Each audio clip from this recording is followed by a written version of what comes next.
Throughout this AI takeover, we all know there is one person that can't be replaced. From the extremist disassociation mid-conversation to having some questionable takes on baby animals, we know she is a certified human, and it's one of a kind. It's Jen Mounts. That was more than I expected from you. Normally your intro roasts are like 5-6 words long. Okay. Hey, All right, hey, my now. turn. Nick Teixeira returns as my co-host, bravely continuing his lifelong experiment of seeing how far confidence alone can carry him. You're watching Pointed Questions. Yay! If that's not the truth, I don't know what is. It's episode 7 of the Pointed Questions podcast, solving darts in life's biggest problems. Today, we're going to update each other on life and fun and pursuit of happiness. We got a great question submitted from Kaylee Beard. We have 2 new segments today where we're going to ask each other questions we've never been asked before. And the other segment, we're going to rate our dartners on a 1 to 10 scale, but they're going to have some weird things going on with them. Finally, we'll answer the pointed question of the day. What's the one thing you would eliminate from the darts world? Jen, welcome back. We don't have Will anymore. We lost him. Yeah, so we've immediately upgraded. So we just wanted to like tank the podcast a little bit by bringing him on so that you guys can like feel great about this episode. But first of all, I have to give you some pushback on the snake draft is well in my favor. I think we can all say clearly that I'm just wrecking these categories with you guys, which even surprised me. Because it was posted by you to all your simps out there. Do you understand? The only Pointed Questions viewers actually have real opinions. Everybody else is just a Jen drone. I've been saying this from day 1. Hold on. Even when you guys shared the post, people are still voting for me more on those shares. So I don't want to hear it. There's a little bit of bias, I think. Okay. Well, you put Jen, Will, and Nick in a room, and they're like, oh, well, we know Nick's right, so we can't just pick him every time. And Will, well, he's easy to dunk on. I mean, Will's take was so bad that Brian Bigham had to make a Vegabook post about it and then go later that day and posted a picture of a Subway sandwich he bought, which is incredible. Incredible work. Yeah, friendships are ending over this draft. I love it. I didn't know at the time what was at stake. We should have bet on it, honestly, like something pretty wild for most votes. And then I would have like collabs and we would have taken turns posting them or something. You guys were moving goalposts. The whole Little Caesars incident of 2026 in Caesargate, I mean, absolutely awful. Like you pick pizza at the end. I'm like, what? We can do that? And then I was like, all right. And then you guys won't let me change to my actual pizza place. And you know what? I don't even feel bad because Little Caesars was there when no one else was in my life, financially speaking or emotionally speaking. But here's the thing, Nick, that nobody knows. You picked Dairy Queen as your number 5 choice, and we did you a service allowing you to go for Little Caesars. I mean, you could have done at least Burger King or Wendy's over Dairy Queen of that like genre. I would never have done Burger King. I mean, the Burger King's only good for zesty sauce. That is literally it. So like onion rings and zesty sauce and chicken fries. You don't go there for a burger anymore. No. Well, as Burger King was actually my first like government recognized job that I ever had, by the way. I worked in the hole is what we called it, which funny story really quick. I thought everyone called it the hole when you work the drive-thru. Apparently, only my Burger King in Moses Lake, Washington called it the hole. And I pull up to McDonald's one day and the lady hits the intercom button, like, you know, takes my order. I'd pull up to the little payment window and I'm like, hey, how's your hole? and she got her manager, Nick. She got her manager. Did she? Did the manager tell you about her hole, hopefully? The manager clarified that they don't all call working the drive-through. They're not all working the hole, Jen. They're not all working the hole. Do you know how I would have known that it's not called the hole anywhere? It's because everyone can find it, Jen. Of course it's not the hole. Of course it's not. What holes are you not finding? I've been single for a reason. My second favorite fond memory of working fast food is in Moses Lake, Washington as well, for some reason, people on horseback used to come through the drive-through, and I'd feed them the apple fries from the kids menu at Burger King, and it was just like amazing. That sounds amazing. But anyway, I have to defend Burger King a little bit. So the fry sauce, incredible. It's not at every Burger King though. This They regional had thing that hardly exists. Got it. That's one. yeah, Go ahead. Go ahead. they did have an icy machine. They had blue raspberry, cherry, Movie and theaters, Coke gas flavor. stations. I already got it where I need it. I don't need it anywhere else. It's at enough spots in my life where if I want one, I have access. All right, that's fair. You know Carry what? on. Okay, let's just move on. Let's just move on. The moment you're starting to really, like the next thing you're gonna say is, well, remember in 2013 when they brought back Surge? Like, is that where we're at with this one? Like, here's my problem with it, right? Is like, I realized, like, I really did mess up because my dad comments, he's like, you didn't say like Skyline Chili or White Yeah. Castle or Seven Brew, or Dutch Bros. Like, but I Ooh, don't Dutch think Bros. people understand. Okay, you want to unpack that real quick? It's just sugar. Like every drink is just. I only get their sugar. They have some of the best sugar-free syrups out there. Okay. I like their I options. was not Check Check aware. yourself. I have Back been off. enlightened. Real quick, I'm gonna interrupt you again. I was on a date with my wife a couple of years ago, and this memory really It's been a long time since is you've had just a date. burning. Yeah, it has been a long time. I should take her out. um, uh, this couple was clearly on a first date, and the woman of the two was being insanely loud, and he's looking like he wants to dip so badly on the date on her, and all of a sudden I just hear her burst into like a scream, and she's just like, Dutch Bros is life. And she just looked horrified because I'm sure he said he likes Dunkin' Donuts or something. I don't know, but she was just in a full panic, crashing out, and like she gets up and leaves over this. And I'm like, Honestly, valid crash out. Like, even if it's Yeah. like not about Dutch Bros or not, just like, I respect being that impassioned about anything, honestly. on a first Anyway. date. I will say my true critique is like it just feels awkward going through the drive-through of a Dutch Bros. Like I don't want a tween blonde chick taking my order and flirting with me. Like I have Trader Joe's for my like tastes if I want to Oh. like flirt with the cashier. Okay, so like first off, they're high schoolers. I don't flirt with them, but I will say, when I do go to like a Dutch Bros or even a Seven Brew, the best part of it is the fact that I can go there and they love to banter and small talk as much as I do.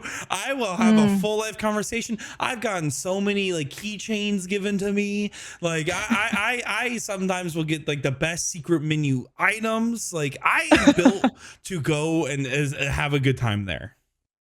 Do you still do that thing where you go up to a barista and you're like, I want to try your favorite drink? I just make don't me right whatever. now because of dieting, because I actually have Right. restrictions. The only way that's cute and fun is if you don't give them any restrictions. The moment you're Yeah. like, I want you to order me whatever you'd order, but I can't have any of these things. They're like, just order what you want. Why are you asking me? Yeah. So That's fair. I forgot about that. yes. I still do that though. Like, and it's not even a bit. Like sometimes it is because it's like, I don't know, it's kind of cute, right? It's a little sexy. But also sometimes I do it because I just really don't like thinking about stuff, man. Like I really don't like. I remember one time Jen and I were sitting at a restaurant, and this is a true story. We were at an event somewhere, probably Las Vegas for the 17,000th time, and we're sitting there, and you look at me and you go, "You haven't looked at that menu once, have you? You have no idea what you want to eat." And I was like, "Nope." And she's like, I'll help you, buddy. And then you started reading off different menu items to me until I could figure out what I wanted. Because I knew your attention span was gone. You wouldn't have stared long enough to, soak in the information. And I was literally like, okay, now for appetizers, there's this. You might like that. And then for your Well, main course. You're like over here helping me, and like I'm over here like knowing I'm not allowed to make my own decisions because I'd never seen more appallment from anybody than Jen and Will when I ordered a plate of spinach as a side with my Caesar salad. Oh, man. Will laid into you enough for the two of us. Like you've gotten but I enough knew you were use for that feeling it. choice. I saw it in your eyes. I knew who I was sitting next to. That's why we Yeah, got your our photo sauteed on the wall. cold spinach. Yeah. God, we can't retell that story as much as I want to. That was you got to watch 2 podcasts ago to get that story. But anyway, do you remember the time we were at a different dinner and you were just like not all there. You couldn't I'm never all figure out there, what you wanted to guys, order. by the way. Yeah. In a situation where you need to have your sole attention focused on one task, you're not there. As a fellow ADHDer, I'm concerned for you, so that's why I help you through the menu. Anyway, waiter comes around and goes through the whole giant party of like 12 people, and you're last, and you're like, I think I know what you know what, man? Whatever you bring me, I'm gonna eat it. And without skipping a beat, this waiter's like, I'm gonna give you the most expensive thing on the menu. And what's so funny about that is Will and I got into an actual argument about this because they sent out this beautiful steak. And guys, I will say, like, this wasn't a fine dining restaurant. Like, I don't really do that at fine dining because that's right. Like, it wasn't a cheap steak either, right? It was a nice-ish, like, casual restaurant. Like, it was like a $45 steak, and I remember that because it was so funny, and I had to look. Because everyone else is having like maybe $20 entrees at best. Yeah, $30 entree is pretty typical at a business dinner or whatever. And it was just funny because, like, yeah, you're right. The quality of restaurant we were at was like a TGI Fridays. Is that fair? But like a local, it was nicer. Let's give it. But like, yeah, not a chain. Well, I just mean it's American Bistro. It's not like. You know, I'm not going to Nobu and doing that, right? But right. I to be fair, like Will's like, what do you know the company did it right? And then Tori, the general manager of A to Z, is sitting there. She's like, I thought it was great. Like, just buys the steak. And meanwhile, in the back of my head, I'm like, man, I should have really Uber Eats less. No, Dude, it's so funny because the amount of times, like, I reflect back now and I know when you were thinking about it. I know it because of the funny way you reacted to something or why you didn't charge me an invoice for something or like, oh God, it's just so fun. Anyway, I paid my dues. By the way, internet, we're all squared up on his Uber Eats debt. We're good. Everything is Gucci now. But wow, what a content confessional. I'm not ready for the next one. We cannot bring that segment. Well, I haven't done anything else to you guys. So the next time it's a content confessional, I'm like confessing to something bad I did to the world. You know, like to the people. Got it. You know, I know Jen's next content confessional. What's that? Can't say straight? It out loud. Yeah, that's it. That's it. I can tell you, speaking of what's I tried to keep straight this month was my calendar, and it has not been successful. I was like, oh my God, this is my month of not doing anything. I'm going to catch up on my work. If you look at my day job, you're like, oh, look, the Bullshooter Pro list is up to date. Oh, look, extra communications have been going out. And you're like, man, they really are starting to get back on track. But then I'm like, me personally, like, I have so much time back to myself.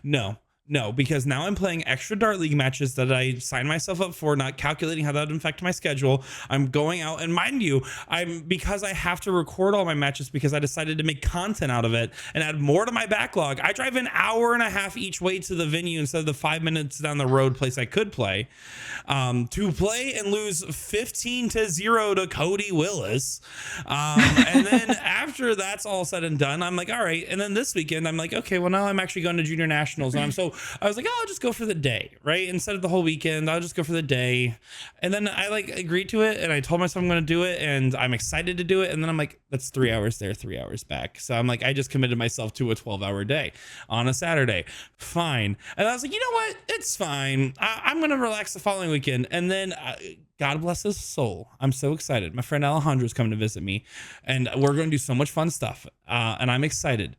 But we're going to do so much fun stuff. I'm going to be tired. We're going to the Pokemon Museum. Did you hear about this? Jen, did you hear about this? No, Nick, you know what's so great? Anytime I skirt into nerdy territory, the person I'm talking to, they're like, well, it's not like you're into Pokemon or something. I just like laugh so hard because I think of you instantly. Listen, I'm not even the biggest Pokemon guy. I just really like it. And I can't wait We're getting Pokemon shirts here at Magic Wear. I'm so excited for that. That's going to be amazing. I'm going to keep saying that until that collab happens. I mean, it would be really easy to do. Yeah, we'll do that next. But in the meantime, you can get your Pointed Questions special Fruit Frenzy jersey. What with the Pointed Questions logo on it, if you'd like, or you can just get the plain Fruit Frenzy. But yeah, that's available at magicwear.com. You're homophobic. Exactly.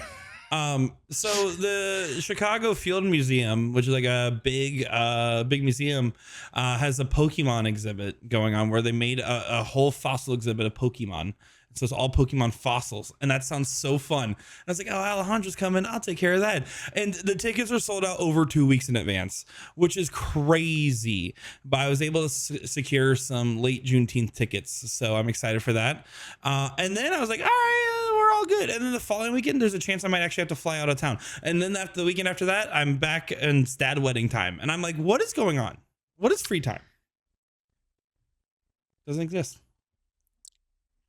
You work. I caught all of that, but you were cutting in and out. Just to warn you, like no, it wasn't. I don't know if I was here the whole time. Nope. Or not. The fans were here. The fans were here. Probably, right? That's your major.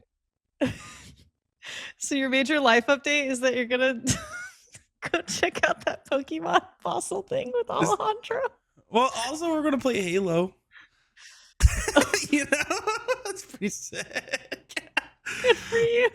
I don't know. I think for me, I think the moral of that story is it's so hard to find time outside of darts. And then the moments where I'm like, I'm finally free from traveling, it's just a double down. And that's where like life's been getting crazy lately. Yeah, I've been doing the exact opposite of you, of trying to like really scale back, and we've been renovating our house. And the funniest thing recently that keeps happening, which is uncanny, my wife will walk into Home Depot. This woman does not own orange, just to give you some back history. Has never walked into there with like an orange apron on, or like she just wears like blue collar clothes, and she actually wears her prescription sunglasses indoors. So it's blowing my mind that every single time we go to Home Depot to get supplies, somebody thinks she works there and they ask her like intricate questions to get help. And it's almost always in the plumbing section. She's a whiz with plumbing and electrical and carpentry. And she looks like, a little bit like Luigi. I mean, I get it. I get it. I don't know. It's extra hilarious because like we will both, mostly her, like she'll be carrying something and like really struggling with it. And it's like the one time you do want a chivalrous man to like walk by and be like, ma'am, can I help you with that? But no, they like no, all these men just pass us all the time, and we're just struggling to carry this heavy shit. And they also just assume she works there. And yeah, it's kind of just it's amazing. I love it. What I love about that is, you know how I'm picturing this interaction is someone goes up and says, excuse me, Miss Jim Mounce's wife. I have a question about my leaky faucet. And then I can picture Tirza looking right at this person and going, can't you see I'm busy? Anyways, you need a spigot wrench. And then walks away. Like I could like see her answering the question very sarcastically while also being annoyed that the interruption happens. No, Nick, she helps them every single time, and it takes forever. It takes forever. Because, you know, you walk in and she's like, well, what are you doing? What project are you working on? Oh, what's going on? What's the specifications here? She's like, you're in the wrong aisle. You need to she knows Home Depot like the back of her hand. She works there. Yeah. I wish. God, to get discounts would be great. No, really, we prefer Ace Hardware down the street, but you know, they have limited selection, so they sell sometimes pies? we gotta go. Who? What? Doesn't Ace Hardware sell pies? Maybe at select regional spots. The one by me sells popcorn for 75 cents. That's it, though. I swear I saw a guy review pies from Ace Hardware the other day. I swear. I mean, I wouldn't be surprised because they really have that like 1950s like customer service kind of vibe and feeling. Whereas like I don't necessarily. I wish I didn't support Home Depot personally, but there's no Lowe's. But Chick-fil-A is fine. The way Tirza was after me, like when I got off that podcast, she was like, "What happened earlier? Why did you say Chick-fil-A?" Can we acknowledge that we'll never beat Hugh Ware? This is the second best queer darts podcast. If we keep supporting Chick-fil-A and Home Depot, you're the problem. It's not me. I thought like I would have said a slur by now or something bad. No, it's all you, dog. No, to be crystal clear, America, I don't eat at Chick-fil-A. I just said it because I wanted to win, and it worked because my list definitely was stronger because of it. People cited Chick-fil-A specifically. That's the difference between you and I. I eat there, but I don't tell people. All right? That's what separates us. But yes, admittedly, I 100% go to Home Depot because there is no Lowe's nearby, and the Ace Hardware doesn't have what we need, and it I sucks. mean, But that's fair. yeah, There used to be Michael's in a Hobby Lobby, and I stopped going to Hobby Lobby and went to Michael's instead. I get it. I applied to work at Michael's like 86 times when I was in high school and college. I wanted to work there so bad. I was all Like a about the arts true and queer crafts, creative director, if I've ever heard one. right? They missed This is out. Michael's. I don't know what you full were thinking, package. but Yeah, I could see you being yeah, like a regional manager, like that. Really peaking. What are you drinking? What is that liquid? it's Like a grapefruit? kombucha. No, Oh. it's just kombucha in a glass. Do you It is know? the Lady Apple flavor. I'm 27. I've Hmm. pretended to know what kombucha is this whole time. I don't know. Not a clue. It's I it's just just think a it was fermented. sambuca. I was wrong. Oh, what's really cool about kombucha is you can get it on tap at bars sometimes. They like specialize in hard kombucha, although the process kills the probiotics mostly, not 100%. So it defeats the purpose, but it does taste real yummy, yummy. Yeah, kombucha is an acquired taste, just like anything, but yeah, it's just a fermented drink that has probiotics. A If you're worried about fermented that, drink your that has gut health. probiotics. Hmm. All right. Well, to be Just fair, like kimchi, like it's fermented cabbage, same yeah, thing. I know and I know what kimchi is. I have lived enough of my life to have that. And I've probably tried kombucha, whatever the frick it is. I don't know what it Kombucha with is. an O. Cum, It's cum. it's specifically a bubbly fermented tea, I think is like the literal definition for it. They've called me that before. Pretty sure. Hmm. Um, Hmm. So Jen, you get offered you get offered $10 million, but for the rest of your life, there's a super snail that is invincible. Oh my God, let me try this again. Sorry, hold on. Yeah. Please. You get offered $10 million, but for the rest of your life, there's a super snail that is invincible that always knows where you are and kills you if it touches you. It follows you, trying to kill you. It can board a plane, but it still moves at snail's place. What do you would you take the money? What do you do with the money? How do you survive? Okay, so Kaylee Beard submitted this question, right? Absolutely, the And goat. it's incredible because Nick texted this to me ahead of time to see if I wanted to talk about it during the podcast. And like immediately I posed this question to my wife and we're driving to Ace Hardware, actually, of all places. To get a pie. We're driving to Ace Hardware to get a pie. And I say this to her and we get into a huge fight over it. Like a for real fight. And we almost never would bicker about something like dumb like that. Not to, like obviously like all couples fight, but it was just kind of funny because she is a hard no to this question. Doesn't want to live her life worried about it. Doesn't want to spend every waking moment like with this on her mind or go through the hoops that it would take to deal with it. And I'm like a SOA for yes, like on this. I love this. I almost like it, not even for the money. I like it for the challenge. You just How want the do I feel thrill. I just want to feel invincible? alive. I love it. Like, but of course, I have a family to think of. I have a Milo I gotta care for. That Hi, little Milo. fluffy guy. He's not gonna. He's gonna just eat glass if I'm not on the job watching Snail him. So shells are like kind of like glass. okay, so like the true answer is no because I'm married and I have a family. But if I was a deadbeat, like, sorry, Nick. If you were Nick DeShera, you would take it. Is that what you're about to say? Was that where this was going? Think about the content potential here. My whole life is like I'm a YouTuber.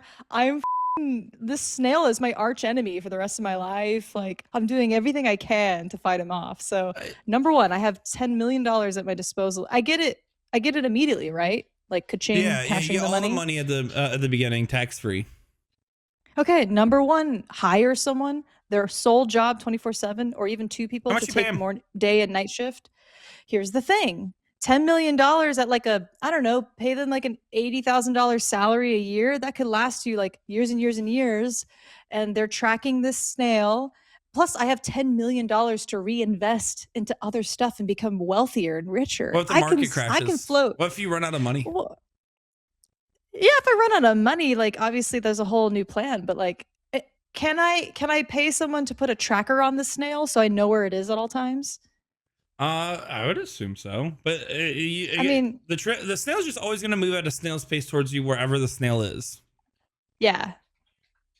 Yeah, I mean, even the fact that it can board a plane, I'm not worried about it. Like, I, you My know, question I could is like, can we like take the snail to space? Like, can I put the snail on X's next rocket? You know, um, exactly. Like trap it. It's invincible, but you could trap it in a cage, right? I would assume that it will slowly phase through the object. I like to believe that you can't just put a box on it and call it game over, right? Okay, so it's like Terminator. Sure. It's a Terminator snail. Okay. Yeah, it can phase through the objects at the same snail's pace. I also like, let's pretend it can't go into space. If that's the case, I agree with you. Like, but personally, again, if I'm Nick sure I am taking it, you're right. You know, if I have nothing going on in my life with no family, as you put it, yeah, I would probably take it. And I would honestly like, I think I mean, you said you'd pay like 80,000 in salary. I was like at 50,000 with two different people, and I'm gonna move somewhere like with a lower cost of living, so I can justify that. And like do something like that. So like, and don't get me wrong, guys, if I reinvest and do well, I'll increase their salaries. But like, if the market crashes, I have to like, I'm in trouble, right? Because then I just have a problem for the rest of my life with no plan on a single salary to handle. I'm going to be honest though. I think the best thing you can do is just become a flight attendant. Most of my life plans default to me becoming a flight attendant, if you guys don't know. Scenario, you're a flight attendant, but the snail is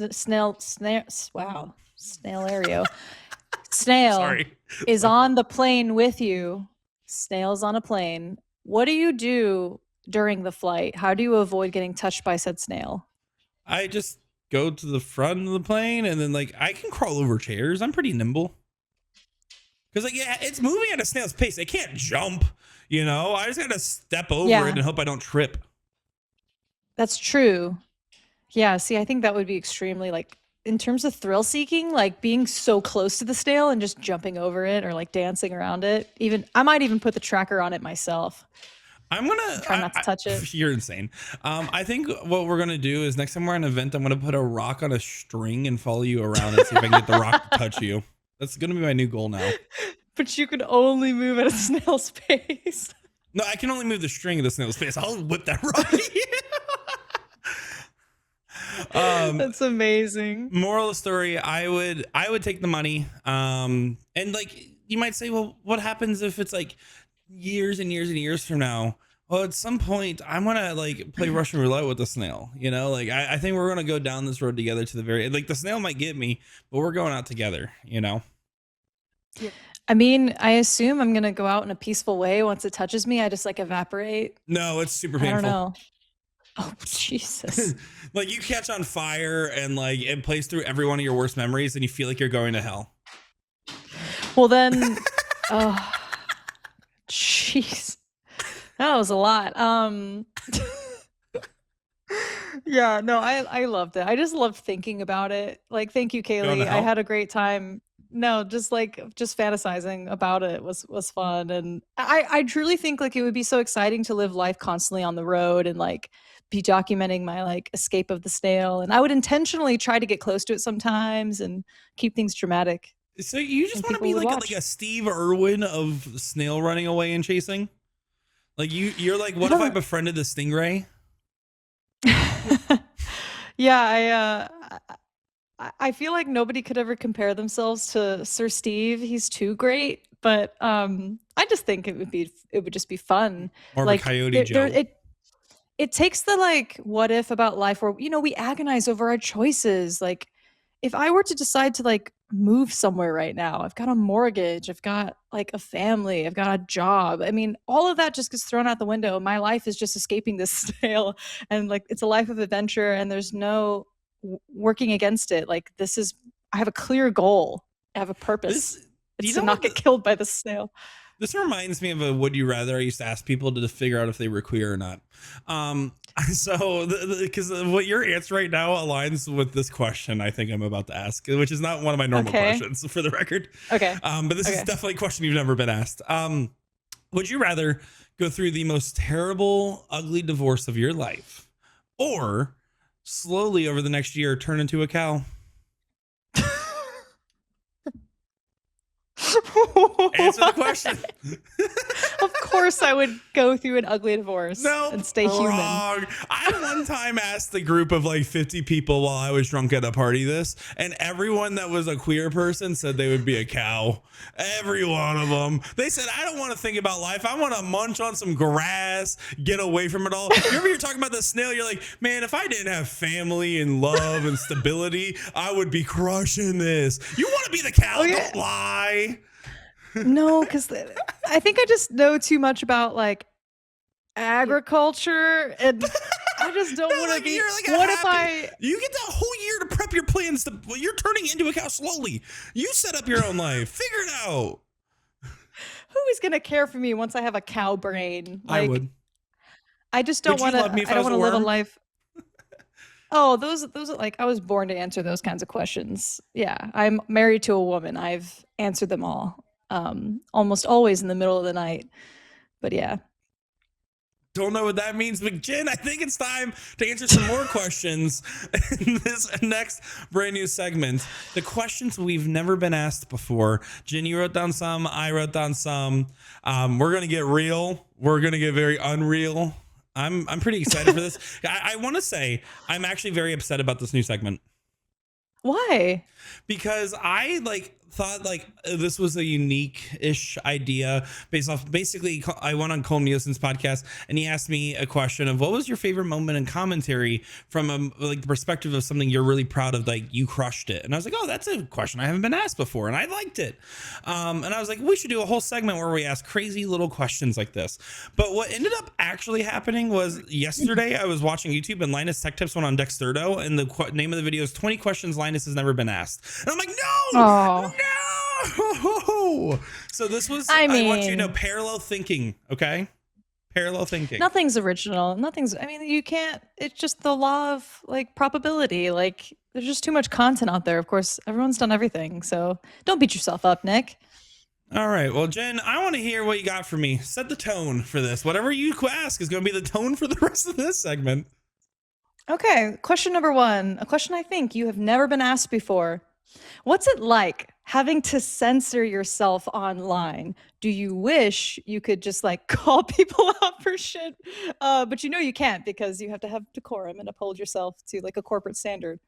I have a folder of screenshots of every vile post I see I'm not talking like you guys just said something that annoyed me. Like when you post a vile shit, there are players that talk to me in my DMs, that shake my hand and laugh with me. I have a screenshot of whatever drunk post you had at 3 a.m. that you deleted the next day. I keep them. And the one day that I break and I burn every bridge, I'm going to post them all. That's my answer, Jen. Oh, I love it. And I'm not surprised. That's so real too. I don't keep the receipts personally, but I would just go on a verbal vomit rant. If I'm leaving the darts industry, it's all coming out. Or I might even just send private messages. For sure. I mean, you'd even talk about the company. Censor this here. No, imagine. I thought about it. I was so close to ripping it. I wouldn't go after brands. I'd go after people who are just disgusting human beings. All of it. I will call out everything I don't like about the world and the community. I'm a ticking time bomb. And that being said, I have a really good history of only working for companies I like. So thankfully, if you work with me, you're probably safe. But I will say there are some people that have reached out asking to work with us that I have, whether they want to get into commentary or partner up. And I've saw their posts and I was like, that ain't going to happen here. Right. Well, are you willing to read from your list? Just slip one little thing. One little thing.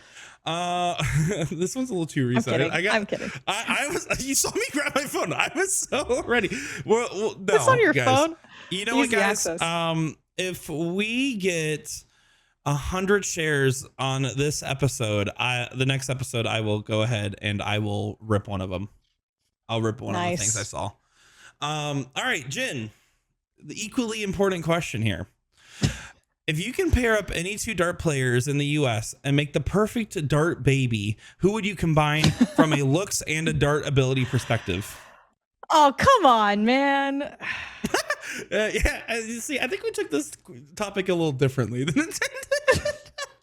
Wait, sorry. You said from a looks and dart skill perspective. Yeah, you can have like a dart skill baby. Like you're just pairing up skills on one like hot baby, good at darts baby.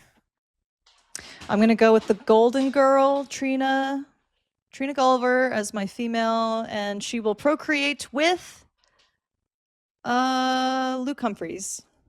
U.S. star players. U.S. star players. Oh, well, dang it! I missed that entirely. Yeah. I would take Luke Littler, Bo Greaves, and whatever that makes, it's gonna win. Like what? No. I took it seriously. I thought about. I think they're both attractive people. No, okay. That's fair. Okay. Mine would win attractives and darts for the record. Actually, funny thing about like. I never really thought of Luke Humphreys in that way. And then when we went to the US Darts Masters and I saw him in person and I began to like, I don't know, I just like thought about it for the first time. And I looked over at Will, who was backstage with me, and I was like, is Luke Humphreys attractive? And Will looks like he's gonna barf. He's just like, in very dramatic fashion. He's like, I'm like, okay, whatever. Maybe it's just me. I don't know. The amount of times that you've been sitting next to me or Will, though, and you're like, is this person attractive? Like, you ask that question so consistently. I'm asking it earnestly because I'm just so gay. I'm never thinking, you know what I mean? I don't like look at dudes and I'm like, attractive guy. I don't know. Sometimes it just hits me and I finally like observe them and I'm like, oh, he's objectively handsome, right? Or I don't know, maybe my standard for an attractive man is ridiculous and it doesn't suit the average woman, but anyway. Call him B on this one. It's hard to do Americans because it feels too close to home. Like I don't want to answer. That's why it's raunchy. That's why it's icky. That's why it's a little comfy. I'm going to go with Bubba, who I recently had that thought. I was looking at him. I was like, is this guy attractive? But then he shaved his mustache. Lost points and for he sure. lost it. But then I'm sure he'll grow it back. Subway, and I kind of liked him a little bit more again. So yeah, I'm going to go Bubba mixed with... myself.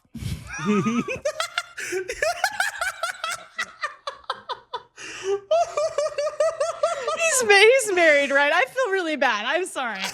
You're but that's married. You're the problem. No, I'm married, but I'm a giant homo, so I feel like my wife and I we have an understanding. I'm allowed to joke about these things, sort of, but I definitely feel bad because like some women, who knows, they might not feel the same way. They might feel like it's totally jacked up that I said that right now. But yeah, that's my answer. Okay, so number two, let's Nick. Just keep going. Nick, if you had a chance to redo your entire life, would you re-enter the darts world again? Like knowing everything you know, doing league, tournaments, the whole shebang, working in the darts industry? Yes, but not in the same way. Like if I got to redo my entire life, I would have been a famous Minecraft YouTuber. Like real talk, if I kept doing what I was doing at 13 years old, where I posted 136 videos in less than 3 years, like I guarantee you if I did that from the age of 13, that was 14 years ago, guys. I mean, 2012, pre-big YouTube boom, I would have been successful. I would have figured it out. So if I did that, I committed to that, I would have been big. And now I still love darts. I still would have gotten into darts, but I would have just been a player. Got it. It's so funny how similar we are. I 100%, my biggest regret in life is not being a female gamer on Twitch or something like that. Literally anything. I don't even care what the content is. Like I wish I was doing YouTube. I got some games we could play, buddy. It's too late. No, let's start it. Let's go live on Twitch. Guys, if this gets 200 shares, Jen and I will play It Takes Two co-op online live stream till we beat it. I did like that game. It was a little repetitive, but it was cute. Although the therapy sessions were just like, holy shit. These parents. I just need a co-op game. We're open-minded. Got it. There aren't many couch co-op games, but yeah, I'm right there with you, man. All right, what's your number two? Being publicly facing on the internet, what makes you feel the most insecure in regards to what you do or have done? Honestly, this is going to be such a weak answer, but I have rosacea. And every single time I need to be on camera to like film something, I have absolutely zero nerves when it comes to filming, when it comes to being on camera, presenting. If I'm prepared, ironclad stomach, no issue. But for whatever reason, like the stress of the work environment makes me like break out. And I don't have acne. I just get like, I always have like a red face and the little bumps. So that's usually the thing I'm insecure about. Otherwise, I don't generally care about my appearance. Like, I don't want to look homely. I don't want to look like an eyesore. But I don't wear makeup. I don't care what my clothes look like. I put in the appropriate level of effort to be like in the role. But yeah, like I'm usually just concerned with having like a itchy hot face in See, bright what? lights. I don't know. I feel like in recent time, I've definitely started to get really insecure about how I look on camera because now that I've started to change my physical appearance so much, I'm now very cognizant of it. And so I'm not even just Got saying it. retroactively. Retroactively, I look back at my content and I am struggling to watch older pieces of content, even stuff we filmed in January with the bullhitters. Yeah. Glider Cup 3, I'm so excited for some of the moments in that, but I am kind of dreading the idea of actually seeing myself in that video, right? But conversely, like it also applies to current content now because now I'm looking at everything about me because I never used to pay attention because I just didn't care.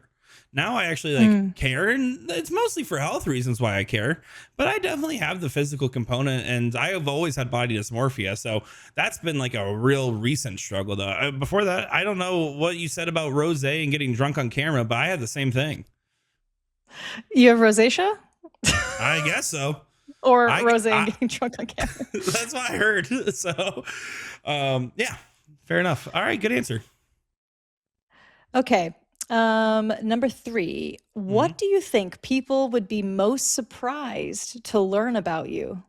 Yeah. Hmm. That I have social anxiety. I tell people this all the time, like, so it's not as much of a secret, but I definitely tell people, like, no, guys, I have social anxiety. A lot of times I've talked to you guys, I've either just had or am having or I'm about to have a anxiety attack.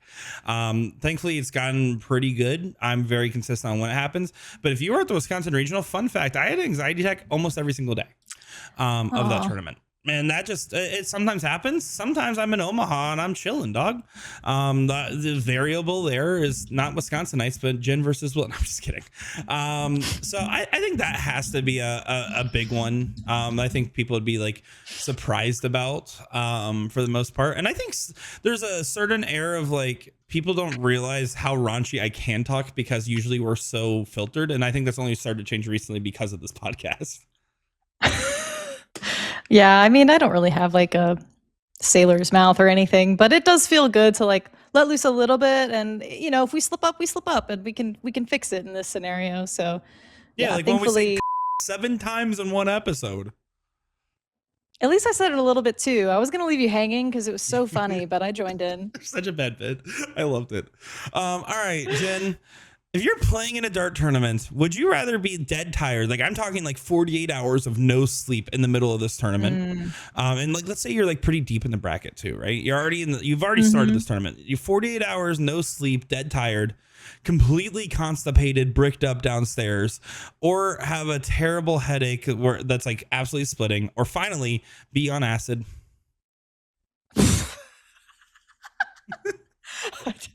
I'm happy to say I don't know what it's like to trip on acid, so I can't consider that a serious scenario. I would choose constipation without a doubt. Are you kidding me? That's great. What? What do you mean that's Yeah, it's like I great? don't because I'm not gonna there's no flatulence that I have to worry about. Have you ever just stopped Are your you throw worried? and just Wait, like wait. waited mid-throw because you gotta let one out? That's the No, worst. I always assume that's my body trying to give it a speed boost. What are we talking about?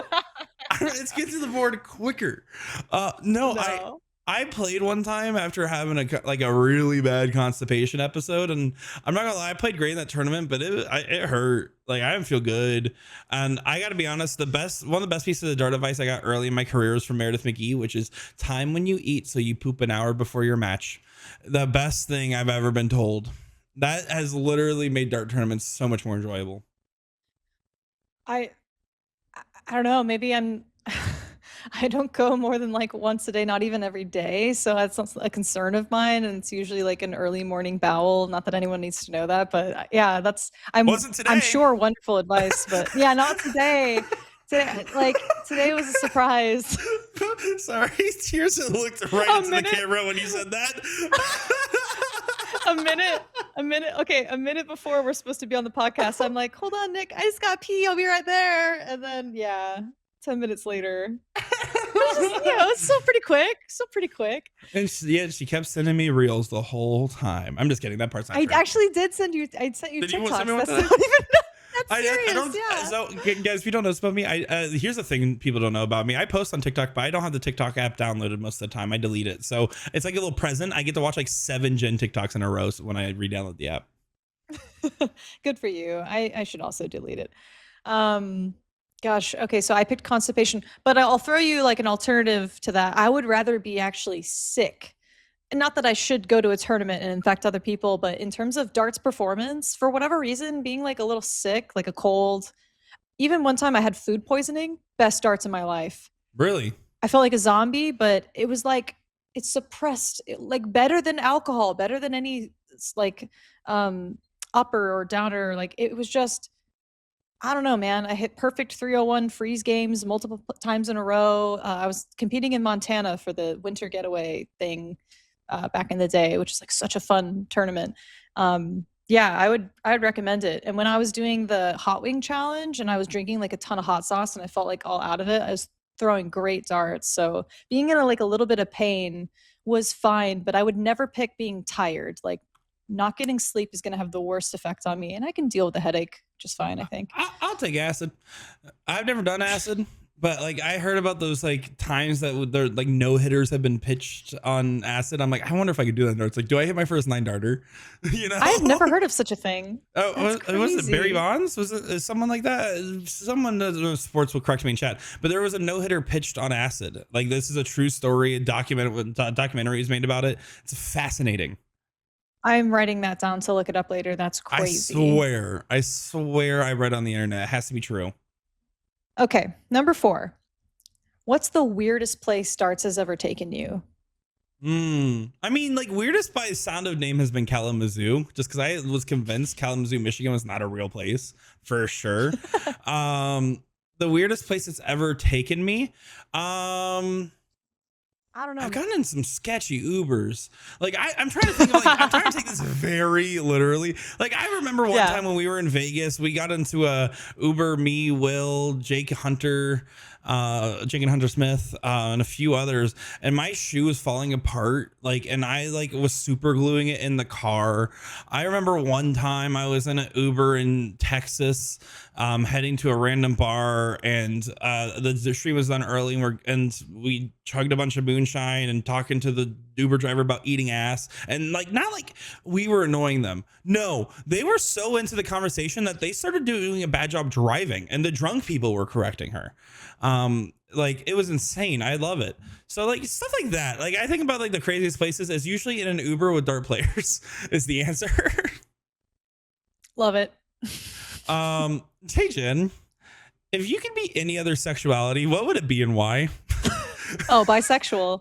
Because I probably am. Brian Bingham, run, Bubba, run. I don't know, man.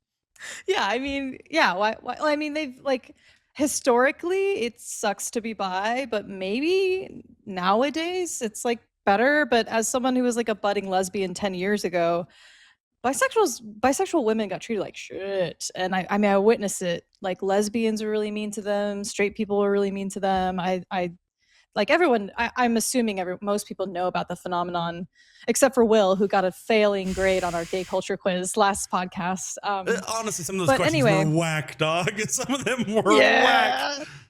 Wasn't that fun? That was such a great That was so time. good. Literally. Anyways, yeah, I'd be bisexual without a doubt. Really, it's so boring. I don't know, man. I'd be like a part of like I want to be like in a polycule, you know? Like I want to see what that's like. I know you do, Nick. I know you do. All right, next question. Wait, Nick, real quick. Yeah. You want to hear something that's like, it's so funny, but nobody has ever laughed at it because I think it's just too much of a thinker. But when people ask Tirza what her sexuality is, she, like, without skipping a beat, the very first time, she's like, I'm a genexual Mountsbian. I thought that was so funny. An actual Mountsbian. Gen actual Mountsbian, which I thought was hilarious, but yeah. Works anyways. on 2 levels because she's also Gen X. She is not. She's a millennial, you asshole. Well, you thought about it for an extra beat. Well, I almost thought you said Gen Z, and I was like, I won't correct him because that's just flattering. And I'm like, wait a second, you jerk. Here's the thing. I've already seen her react to you talking about pooping on this podcast. I know that I can be scot-free now. I can say whatever I want and I don't get in trouble. Was she there for that? Whoops. Oh, yeah. Looked right in the camera. She gave a WTF face. Okay, it's your turn. I asked about your sexuality. My turn. Thanks. Okay. Number 5. What life event have you missed because of darts? Oh, a bunch. I missed like important things, like not as bad as like, I always feel for Will because he has kids and the kids have milestones and all that shit.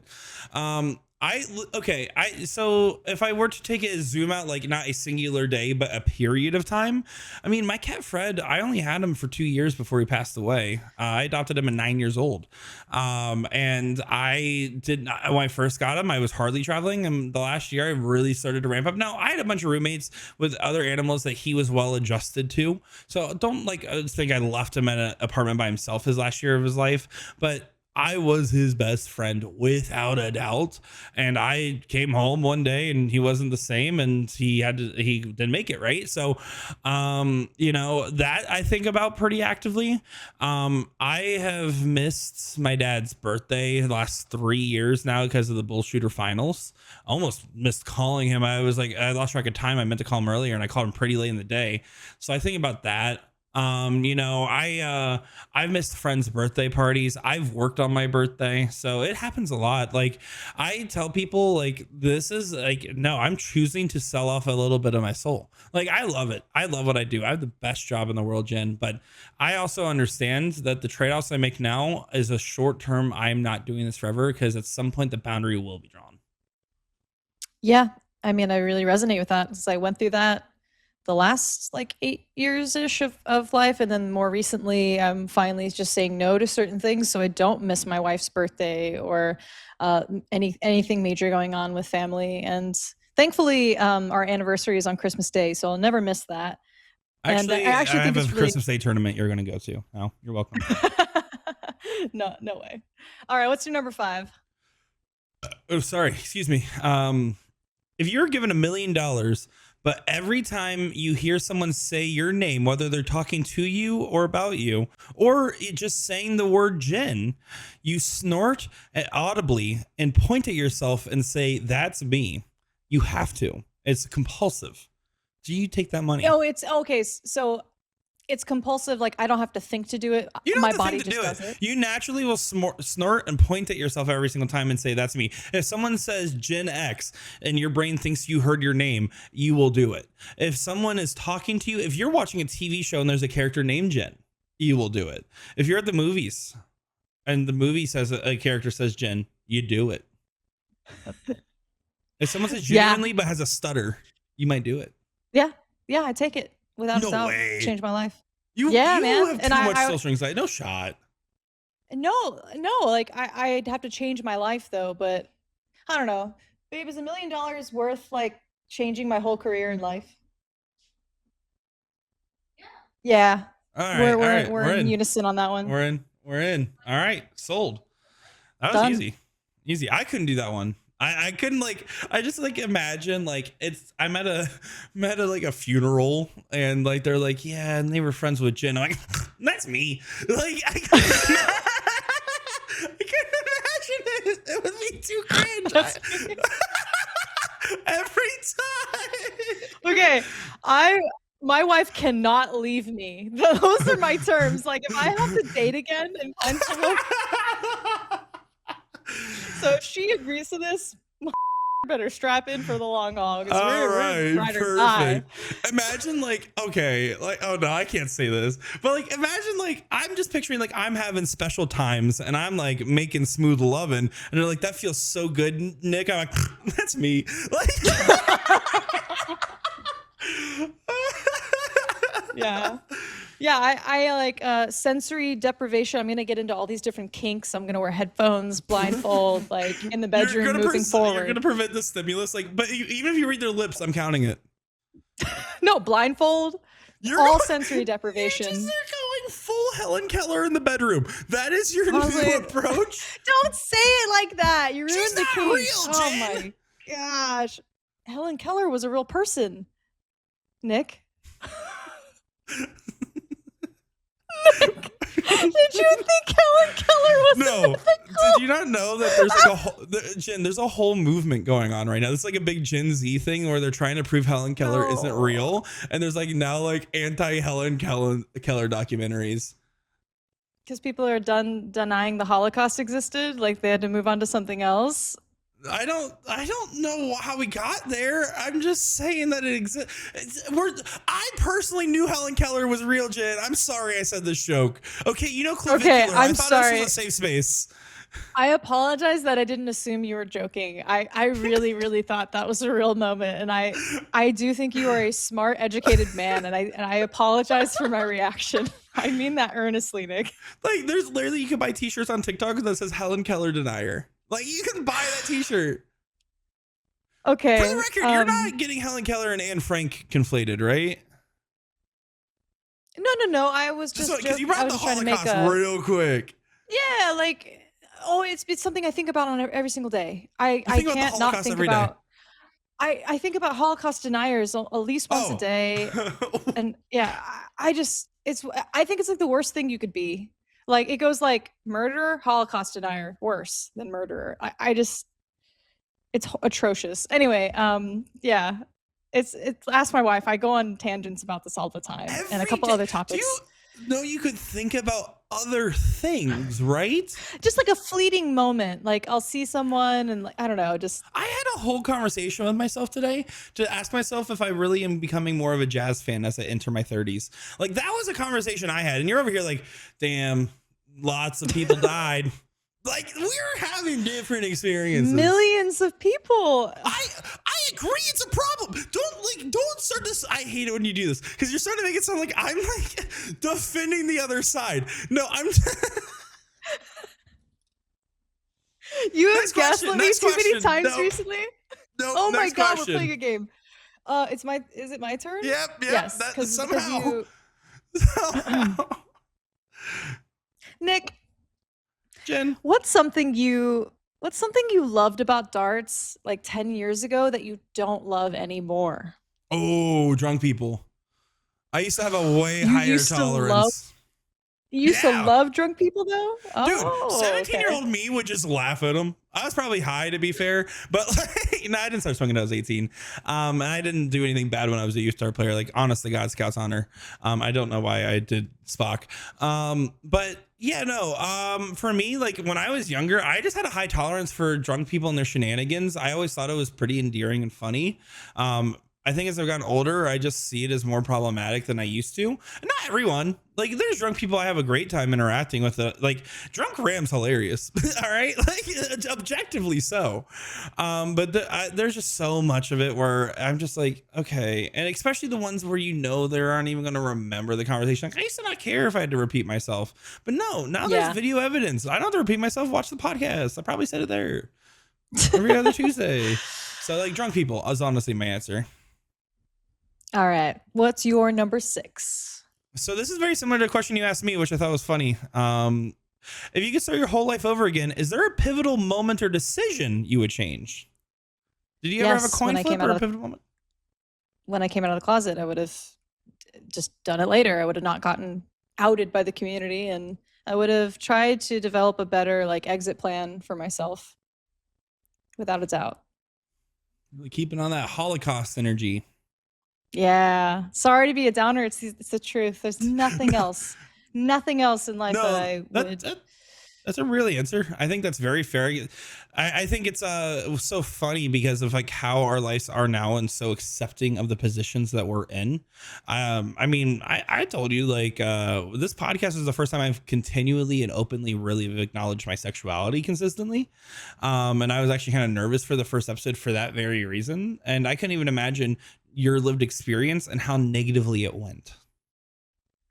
Well, it's quite sad because we don't really talk about what happens after you come out. I think you hear a lot of like horror stories, and I know so I can't even think of someone who told me a story or who I witnessed like rekindle their relationship with their family. Like I don't know what that looks like, and like I didn't talk to my mom for 3 or 4 years after coming out of the closet. So it's just like things like that kind of boggle the mind of like, what are the next steps? What is like what's required? Will you ever be able to restructure like an authentic relationship? Can you have an on the surface relationship and just sweep all that under the rug and pretend like it didn't happen? So it's just, I wish there was more. I think like we skipped into just like in a sort of, well, we obviously live in a polarizing society, but we have like acceptance and different parenting tactics and things, but I don't know what to do with that previous generation that is like they just went off on their own. And That's yeah, it's fair. crazy. What's funny for my experience is I've never had to really come out. Like I said, this is the first time being open about it, but I was always just kind of like, I think I'm straight, but I don't really care to figure it out. I never felt like oppressed or like there was like a self discovery. And then like when I started not dating exclusively women, I was like, oh, I guess I'm not. Like, that's cool. Like to this day, I don't think I've ever sat down and talked with my mom or dad about my sexuality, but I do remember I had a girlfriend once, shout out Anna Miller. Hope you're doing well. I had a girlfriend once, and this was like my like young love scenario. And we were sitting in her car and she grabs my hand and she turns to me and she says, Dominic, listen to me. I want to make this painfully clear. If you are gay, I'm okay with that because I'm really starting to fall for you. And if right now you tell me that you are actually like closeted and there is an extra layer there and you just want to be friends, I will be your best friend forever. But if you decide to wait like 6 months and surprise me with it, I'll be a little annoyed. This is your out. This is your chance right now to tell me. And I was like, you know what? Insane conversation, but I was like, nah, dude, I'm good. And then like a month later, we said, I love you. So like it worked out until we broke up. It's Gucci. What an insanely emotionally mature thing for someone so young to have like be looking through that lens. She was 23 and I was 19. So like admittedly, like still I was the baby. Still 23, like I didn't really feel like a person until I was like 26. And I really felt like an adult when I was 28. And then I like really felt like an adult when I was 30. That was the shit. Turning 30, I'm like, yeah, I command respect now. I hope turning 30 is as sexy as you make it sound. I'm starting to think about it. Dude, I all my life I couldn't wait to be 30. And I like believe me, I know every like woman on planet Earth, like they can't stand it when I say that. It's almost like a visceral reaction they have when I would talk about it throughout life. But I get it. Like a lot of our like self-worth can sometimes be associated with like our looks and what society deems us as like valuable or not. And like I joke with you, like I love getting older because like men are way less creepy with me because I don't look like a prepubescent tween anymore, and women are so much nicer to me. Now you look like Short Round from Indiana Jones. All grown up and realized he's a woman. He put a lot of thought into that. And he's so right. But then he ruined it by commenting on my body yet again. Like he wants me to have so much tits and ass. I don't know why. That's a weird thing to ask of your coworker, Will. Anyways. Yeah, what were we talking about? Really serious Next stuff. question. Anna Miller. Okay. Hope you're doing well, Anna. I haven't talked to you in a while. Anyways, this is our podcast. Hope you're enjoying it. Okay, number 7. Your turn. What's the closest you've come to publicly losing your cool? Oh. Yeah. I'm not. When's the closest I've ever come to publicly, like on the internet publicly, or like in a dart hall publicly? Yeah, it could be anything. Like just literally, just like you lost it. You totally, either physically, like verbally, what you posted online, like where did you just get I unhinged and lose it? I can tell you, like we dog on Will a lot, but he is one of my closest friends, and I have spent a lot of time really getting to know him, and for us to develop effective communication. So at one time he almost made me quit my job. So one time a couple of years ago, we were at an event, and we were talking about the upcoming CSC season, and we were driving to Jersey Mike's to get a sandwich. Not Subway. No, not Subway. Good point. And as we're there, I remember I made some form of a self-deprecating comment. So like, I don't know, I was depressed. I just said some comment about myself, and then Will, I'm not kidding you, popped a gasket. I don't know what landmine I stepped on, and like teared into me, right? Teared into me. And then I exploded back. I started exploding back, and I like put a cork in it. We go and we eat our sandwiches in silence.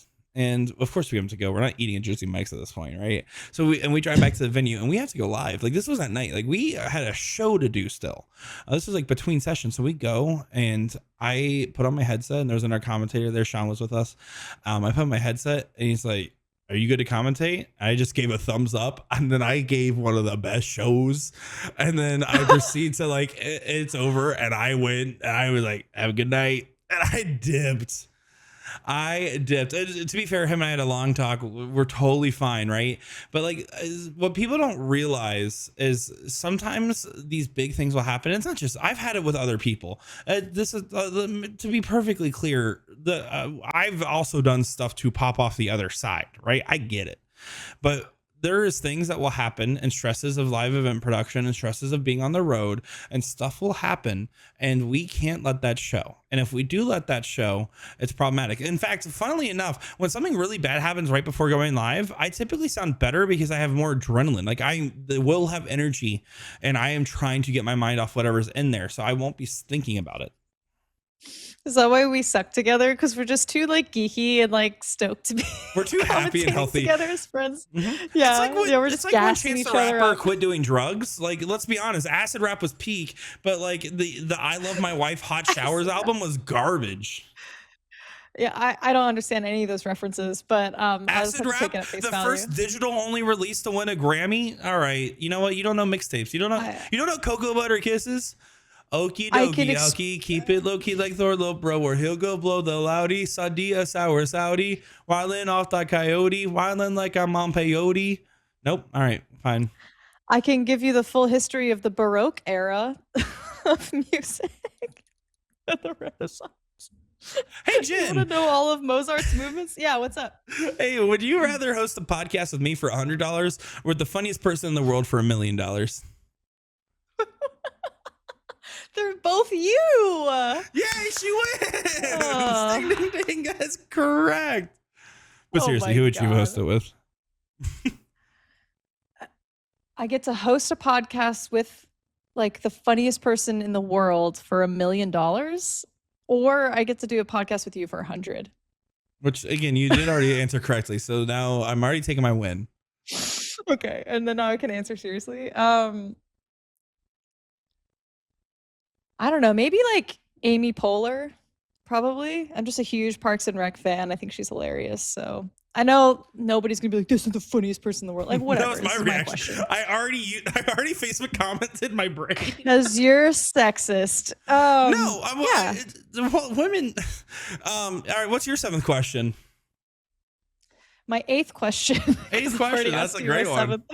My eighth and final question is, what's the meanest comment you've ever received that secretly made you laugh? Ooh.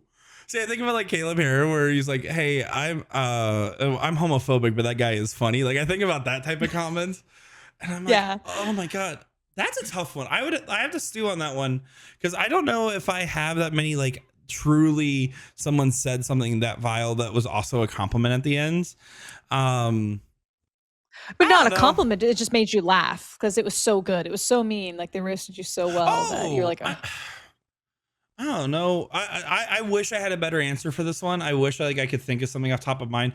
I'd have to go through my screenshots. I'm sure I have it in my receipts.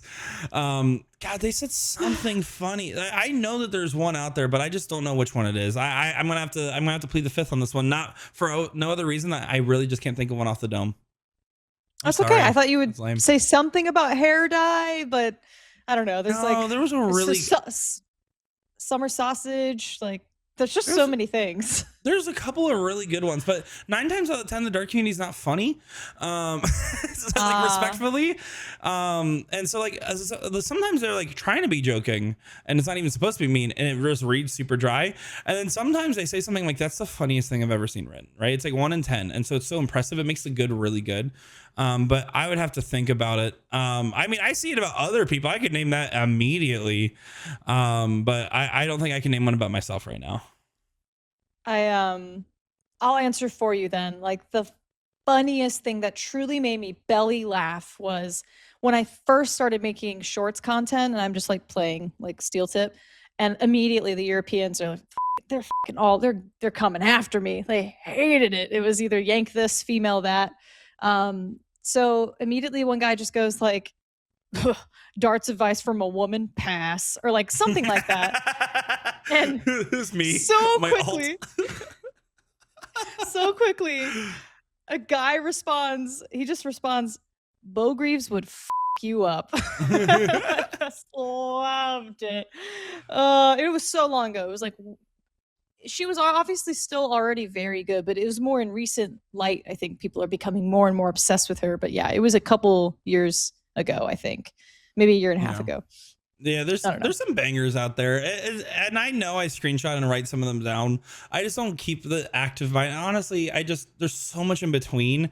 The funny ones I really couldn't tell you. Even like some of them, and people have said some obscene stuff about me that just made me laugh. But like a lot of times, like when they're mean, they are just mean. And like I remember one time I posted a reel not too long ago, and I had silver hair and glasses, and I was just doing like a ad read for an upcoming event, and the guy commented, "That guy just looks creepy." And I'm like, what? What does that even mean? What does that even mean? And I was just a little sad. And he didn't follow any dart pages. Wasn't a dart player. Just got on his feed and was kind of annoyed that I was there. And I was like, I'm sorry, man. You're right. Yeah, it's the worst. It's the worst when the spectators they're clearly not even invested into the content or the person or the thing. They're just saying something vile for the sake of being a dick. And it's like, whew, there are way too many people like that for my comfort in this world. Last question, Jen. If you were to describe yourself as any part of the dart, what would it be, and why would it be? And describe it. I'd be the scallop grip in a barrel, because put your hands in just the right place every time.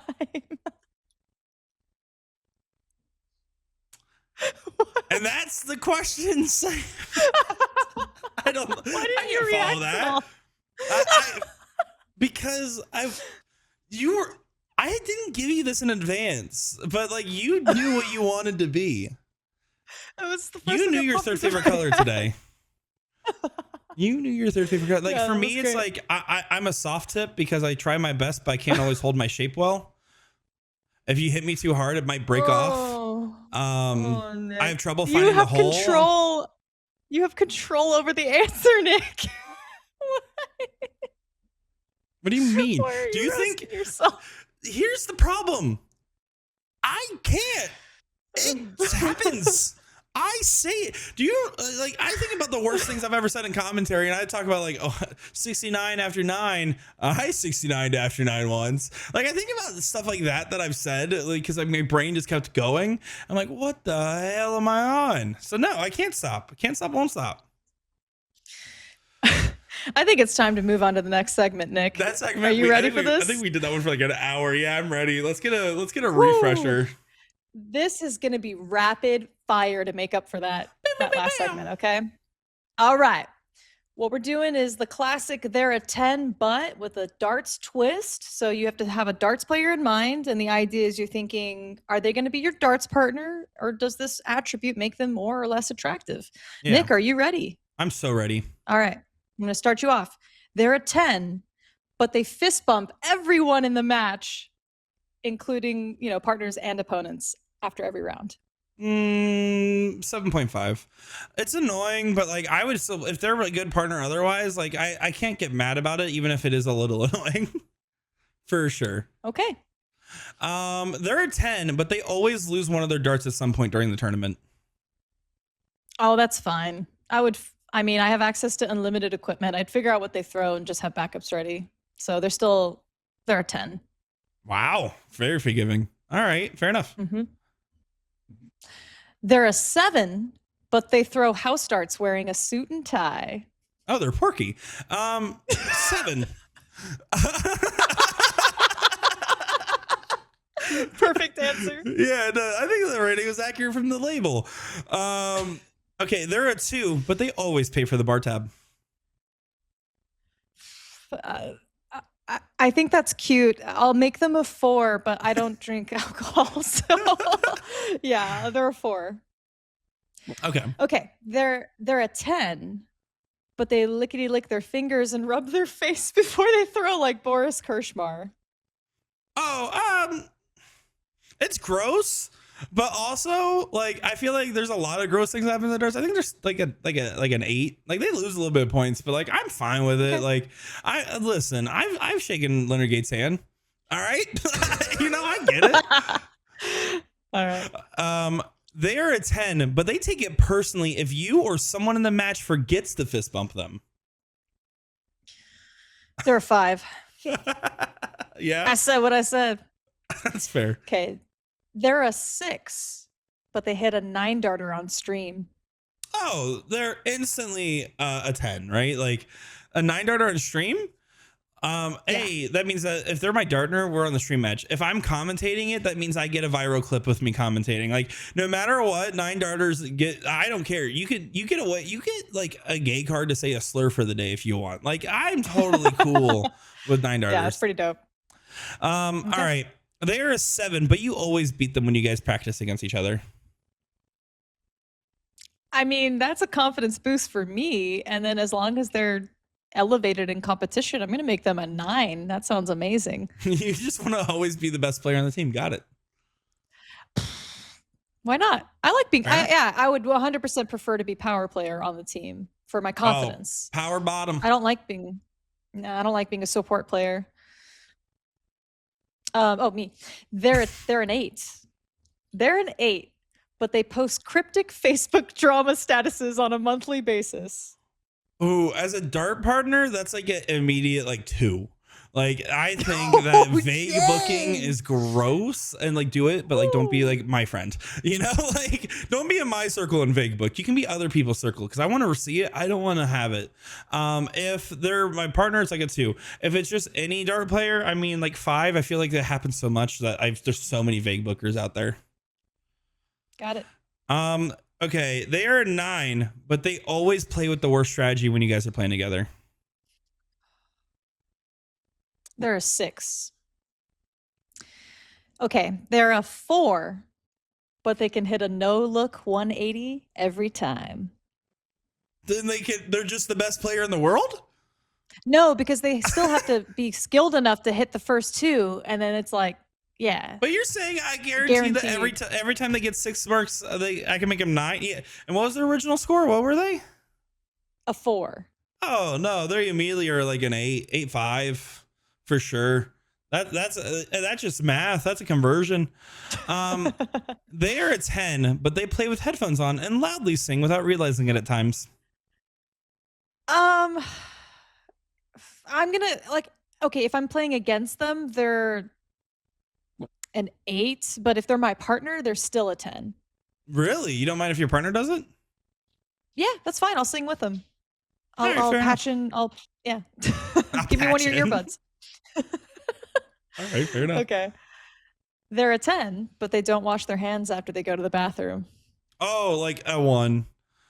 I'm sorry, but if the amount of times you grody drunk people, I go to the bathroom and you guys want to start a conversation at the urinal and then proceed to like, I don't see you because you don't go to wash your hands where I went. You go out in the world. I know that. I keep track. I have another list. No, I'm just kidding. That one I haven't been Yes. writing down. Imagine I had the PP hands Release list. that list. Release it. It's gonna have hundreds of names on it. 1, 2, Men and 3. women. Release them. All right. Okay. They're an 8, but they have to brush and clean their darts between every match of the tournament.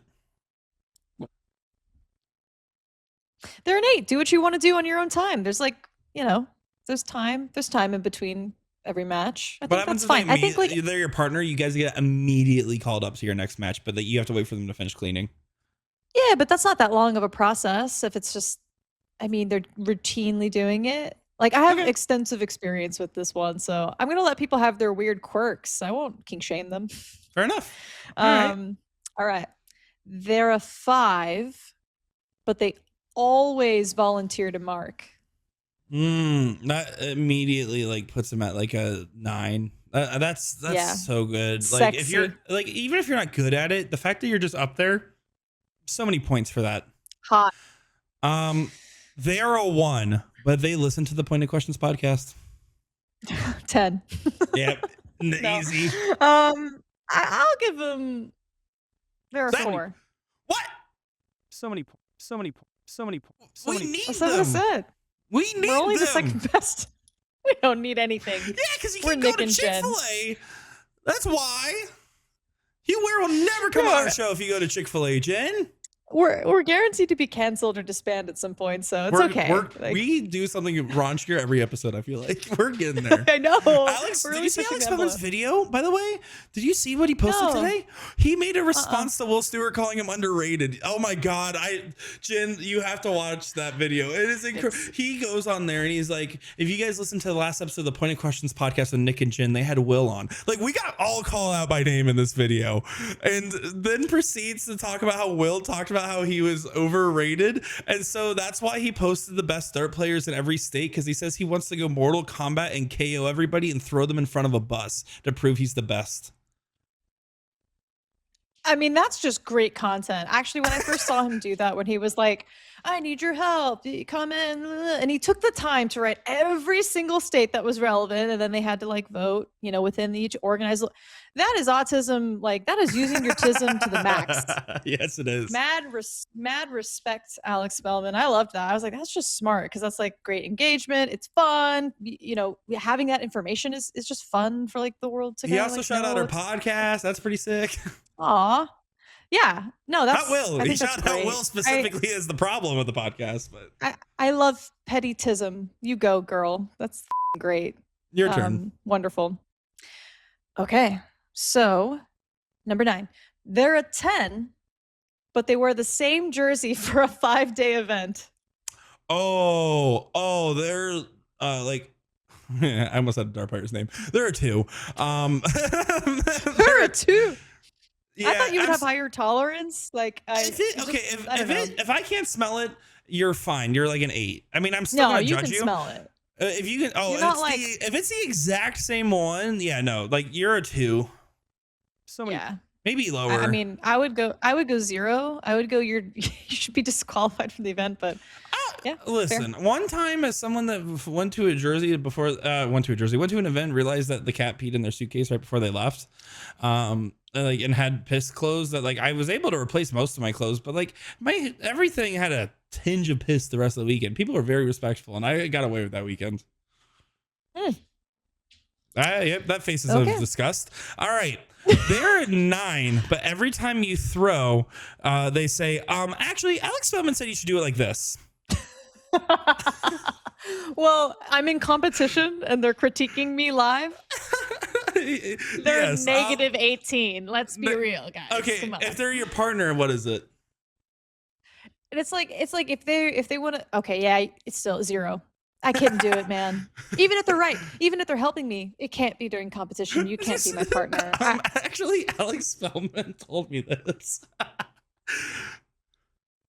Wait, he gave it to you as an option, like no, to say? No, I'm saying like I repeated it. Oh, okay, yeah. He didn't give me as an option. I'm sure he would find it funny though if someone did that. I just couldn't do it during competition, but I would appreciate like a drive-by critique. That's fine. But also, I'm not trying to be a great player. I don't know. You're doing great. Wow. Okay, last and final one. There are 7, but they take professional quality photos of your darts action. Tommy does get a 10. You're so You right. fucking asshole. You're so right. Oh my God. What Tommy does it, man. He really does it.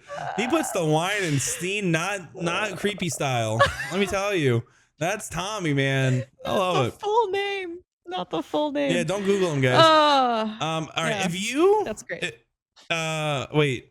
Sorry, I read the wrong line. Here we go. They are a 10, but their name is Will Stewart. Yeah. Well, first of all, wrong setup. I read the wrong line. There are 6.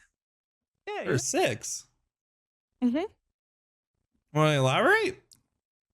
Yeah, there can only be one Will Stewart, and the Will Stewart we have is not a 10. Hey, Jen, do you know what time it is? What time is it? Well, I figured if there's one thing we haven't done this episode, it's answer questions. So welcome to the final segment of the Pointed Questions podcast, where we answer the pointed question of the day, solving the biggest riddles of them all. And we got a good one today, Jen. What is one thing you would eliminate from the darts world? I love this question. I think when you look at the European crowd, of course, a lot of them talk about like the whistling and the booing and the bad crowd interaction. But obviously, that's not really like our world. So looking through our lens, what's going on in the American darts community? And mine is probably not a popular answer, but because we work in live streaming and because this is a personal thing for me, I've really picked up the pace of my throwing. I would introduce like a really strict shot clock for throwing in between, like really penalize players who can't like approach the board quickly. And then there would be like exceptions to the rule. If you break equipment on site in the moment, like you have a special amount of time to like, fix your setup and go. But the like intentional slowing down the pace, and it penalizes probably like really drunk players too, who are just like weebling, wobbling like at the line and taking forever. It's brutal, and it's really brutal on our live stream too, with the pacing of matches needing to come through. Certainly. I mean, there's definitely players that I adore personally, but I can't stand to commentate over them for the sole reason of the pace of play. And I'm sure people have probably picked up on that a little bit. I try so hard to hide that bias, but we all have had it at some point. I would say the trade off there. Yes, Milo. Yeah, yes, sir. I'm so sorry. What do you got? No, he's having fun. Show us what you got. No, I want to see it. What do you got over there, man? He's got a brand new toy. It's a little ducky. That's awesome. Yeah, he's having a good time. Yeah, he's good. All We're right. chilling. So like for me, right, like I will say like some of those moments where someone steps off the line so dramatically adds to the ambiance and drama when it's, and so it's so hard because you are also accepting that you just can't have that anymore. But I wholeheartedly agree, though. In general, there could be a lot better. I think I also wouldn't care about a player's pace to throw if every tournament exactly got players 2 boards and matches started exactly when they were supposed to every single time. Then I don't care as much about the slow players, because typically the slowest players don't make it to finals. There's exceptional players that do have that do go further. And particularly, this is actually a problem in female brackets, right? There are some very slow paced throwers in ladies darts at the higher level versus in men's darts. There's a lot, but they're usually at lower levels. Yeah, I think it's especially brutal in steel tip round robin groups. Like I've had more recently been put into like, we were the slowest group, we took the longest to go, and I'm at like a Will Stewart pace of throwing at this point in my darting life. And it's like the faster I begin to throw, the worse my tolerance has gotten for slow play. Which is unfortunate. I didn't foresee that happening when I changed to a rhythm throw rather than a set position. If anything, I would consider myself kind of a slow player back in the day. But I never took dramatic pauses off the line or whatever. Like I'd shuffle along the Aki fine and like come in at an angle sometimes. But I still think within reason, like you can have those dramatic moments. Just I wouldn't make it, 27 seconds per shot? I can't even remember. per throw, It's per dart? and soft tip. Like I think the first dart is actually even longer, and then the remaining darts are like 27 seconds a piece. But like I think it's like 40 seconds Yeah. on the very first dart to throw. Yeah, I mean that's like absolutely crazy, right? Like, can we at least just like eliminate that rule and just introduce something just totally different? To be fair, Like, I also think the shot clock should not be per dart. I think that shot clock should be a total turn time to throw. yeah, And I think exactly. that does fix a lot of that problem, because when you can effectively have almost 2 minutes worth of time in a soft tip Oh. turn, it's insane. I've got the answer, Nick. If you have any avid watcher of poker, like to add to the drama, you've got these like little time extension tokens in Yeah. your pocket, and you flip one out, and you're like, That's it. you know, That's you're like it. assessing. Yeah, that's dope for live stream. All Come right, on. I'm in. Flip the Oh card, crap, the they're flag. pulling the card. Yeah, I'm in. You sold me on that one. Dude, that's dope. All right, So- what would you eliminate from the darts world? I went more abstract with it. I didn't you took a very literal problem and to give a very literal answer and a solution now that we figured out just now. For me, I would take away the competitive advantage that drugs and alcohol provide. So if I could take away anything, if I could eliminate it, not take away drugs and alcohol, listen, get your drink on, do some blow. I don't care. I'm not a cop, but don't do blow, guys. But you guys will. But I will say, like, I would love, like, and the reason I say, like, I want to take away the advantage and not take away the substance is because people like that are on like neurodivergent on certain types of either versions of neurostimulants like Adderall, or even just certain types of antidepressive and anti-anxiety medications can't play without extreme approval. And that we saw that again with Alex Feldman, right? And I believe he is a more legitimate user of those substances. But to DRA's point, it's very hard to prove the line, right? It's really hard to find. I wish that if there was a way to give everyone a form of beta blockers when they have those substances, so they could still have them anyways, but they don't get the advantage. You don't get the drunkenness, doesn't lower or raise your nerves. Like, it just plays the same as if you were sober. Just like Adderall would not increase your focus, it would just increase the calmness of your ADHD. If that was somehow possible, that's what I would love. Because I joked early on in this podcast, Jen, that people, if there was a drugs and non-drugs dart league, I would support it. Like, if there was a fully gassed up, like they're trying to start that Olympics now with steroids. Did you see that? Someone's doing it. Yeah. Wow. I'm having a hard time wrapping my mind around that. That's so wild, but yeah, you definitely went way more like fantastical of like, what kind of utopia is he describing? If I had the Infinity Gauntlet and I was snapping my fingers, that's what I would want. Okay. Okay, I wasn't zesty, Thanos. Calm it down. If I had to take it a little bit more literal, I could do more literal if you want. No, I'm not like rejecting your premise. Yeah. I'm so sorry. I didn't hear whatever you reacted to, but you and Milo looked up in the same direction. There's No. Hold on. No, Milo, no. He's got it. He's so covered. Listen, our third host is allowed to speak whenever he wants, okay? He has things to say. He wants does. to eliminate men from darts. Don't you touch my blow. You know, I get it, man. Like, I totally get it. I will say that if I had to, my original answer to this question was a lot more controversial. So I'm going to say it and not elaborate. But like, if we got rid of 80% of the old guard, I would support it. Nick, damn, that's bold. Put a target on your back. First, you abolish women's darts. I have stats to prove otherwise. I made a graph. And I mean that more so not from a player, but from the organizer perspective. I'm so sorry, Nick. I barricaded the front door with like junk that I didn't want in the background. That's where the front door is. And she's throwing That's where you it. put your Yeah. stuff. Yeah, and she's picking up a DoorDash delivery that she. Well, can we get a live order review? Yeah, bring it over. Oh, she so ordered cake. This is so sweet. I can't wait to be done with this so I can eat cake. Why is there cake? This is my biggest like PSA to the world of why you get married is like your spouse will just bring you cake without you asking for it sometimes. I saw 2 things on that. There's 2 itemized cake things on there. One's for me. She's trying to play coy. Milo got That's chocolate my. cake with glass. Well, oh, Nick, it's too real. It's too soon as well. You joked about it first this episode. You I joked know, about it but you first. you talked about Fred passing away, and it's just like emotional now. And you talked about Milo's Bubba's getting mustache older. going away. We both talked about furry things that died. Okay, Jen. Get over it. Okay, but Nick, can we come back to your 80% of the old guard evaporating into space? Like, your I don't sample mean it by size of players. I mean like organizers. I mean it by organizers, by administrators, by companies. Oh, I don't necessarily mean that players. That's my bad. I should. No. I said it like that to be dramatic.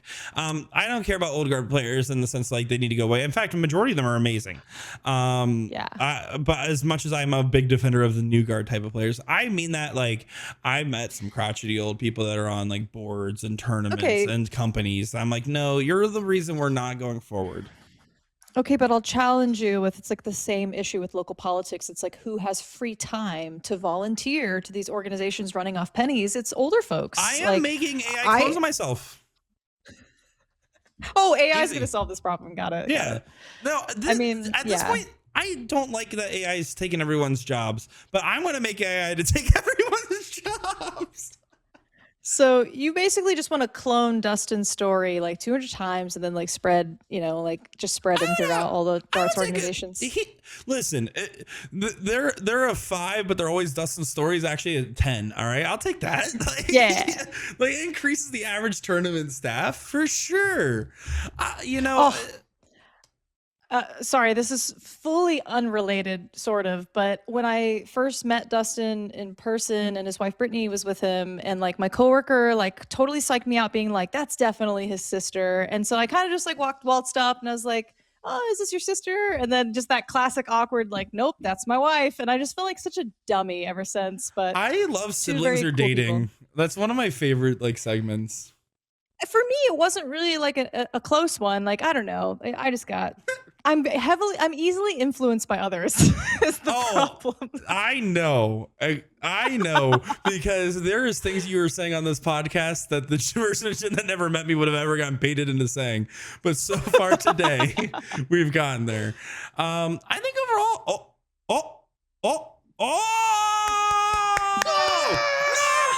no! Thank you.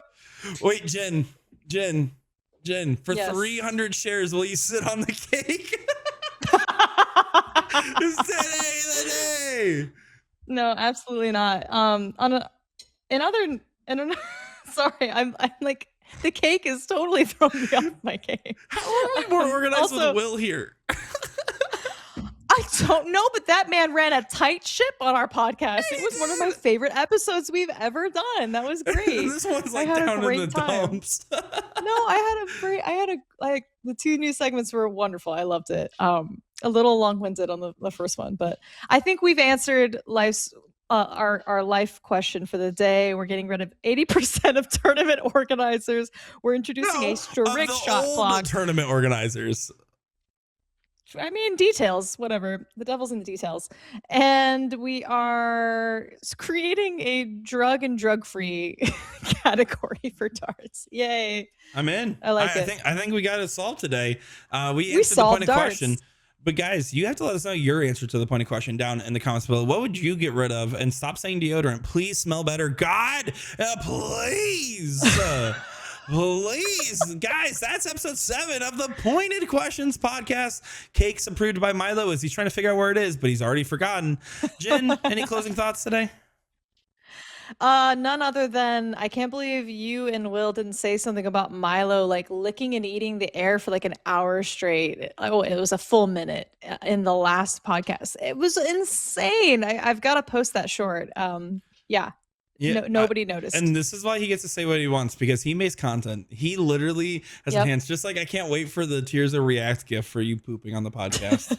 Guys, thanks for all love. Follow Gin Mount Starts. Nick D does things. If you guys want to stay in the loop, we're live every other Tuesday with more of Life's and Darts' biggest problems. Next episode's going to be an absolute banger. Don't go far. We miss you already. And we'll see you around. Bye. Don't let snails kill you. Ooh, it's going to get you.